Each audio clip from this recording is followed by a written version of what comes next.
کربلا کے بعد یزید کی خباثت، مکہ معظمہ پر حملہ۔ اگر آپ نے ابھی تک اس چینل کو سبسکرائب نہیں کیا تو جلدی سے اسے سبسکرائب کر لیں اور بیل آئیکن کو دبا دیں تاکہ ہماری آنے والی ہر معلوماتی ویڈیو آپ تک پہنچ سکے۔ مسلم بن عقبہ کی ہلاکت کے بعد حسین بن نمیر جو شامی لشکر کا سپہ سالار مقرر ہوا، اس نے مکہ معظمہ پہنچ کر حملہ کر دیا۔ اہل مکہ اور حجاز والے یزید کی بیعت توڑ کر حضرت عبداللہ بن زبیر رضی اللہ تعالی عنہ سے بیعت کر چکے تھے۔ ان کی فوج نے لشکر یزید کا مقابلہ کیا۔ صبح سے شام تک لڑائی جاری رہی مگر فتح و شکست کا کوئی فیصلہ نہ ہوا۔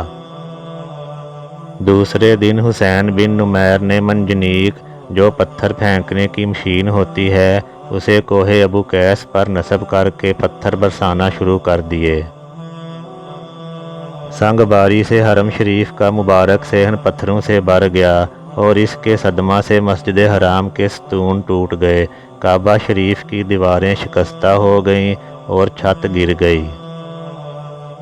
شامی پتھر برسانے کے ساتھ روئی، گندک اور رال کے گولے بنا بنا کر پھینکنے لگے، جس سے خانہ کعبہ میں آگ لگ گئی اور اس کا غلاف جل گیا۔ وہ دمبا جو حضرت اسماعیل علیہ السلام کے فدیہ میں قربان کیا گیا تھا، اس کے سینگ تبرک کے طور پر کعبہ شریف میں محفوظ تھے، وہ بھی جل گئے۔ حرم شریف کے باشندوں کا گھروں سے نکلنا دشوار ہو گیا۔ تقریباً 2 ماہ تک وہ سخت مصیبت میں مبتلا رہے۔ یہاں شامی لشکر کعبہ شریف کی بے حرمتی میں لگا ہوا تھا۔ ادھر شہر حمص میں 15 ربیع الاول 64 ہجری کو 39 سال کی عمر میں یزید ہلاک ہو گیا۔ سب سے پہلے یہ خبر حضرت عبداللہ بن زبیر رضی اللہ تعالی عنہ کو ملی۔ انہوں نے بلند آواز سے پکار کر کہا، اے شامی بدبختو، تمہارا گمراہ سردار یزید ہلاک ہو گیا تو اب کیوں لڑ رہے ہو؟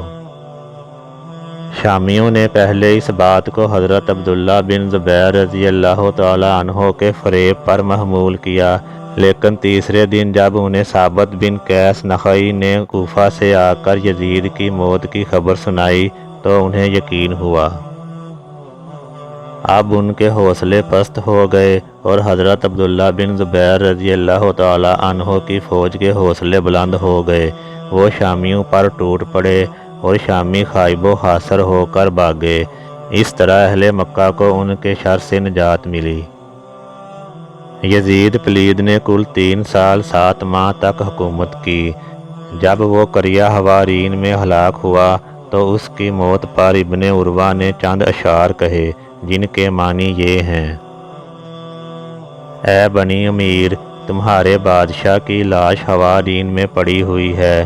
موت نے ایسے وقت میں آ کر اس کو مارا جبکہ اس کے تکیہ کے پاس کوزہ و شراب کا مشکیزہ سر بہمر لباب بھرا ہوا تھا، اور اس کے نشہ میں مست ہونے والے پر ایک گانے والی سارنگی لیے رو رہی تھی جو کبھی بیٹھ جاتی اور کبھی کھڑی ہو جاتی تھی۔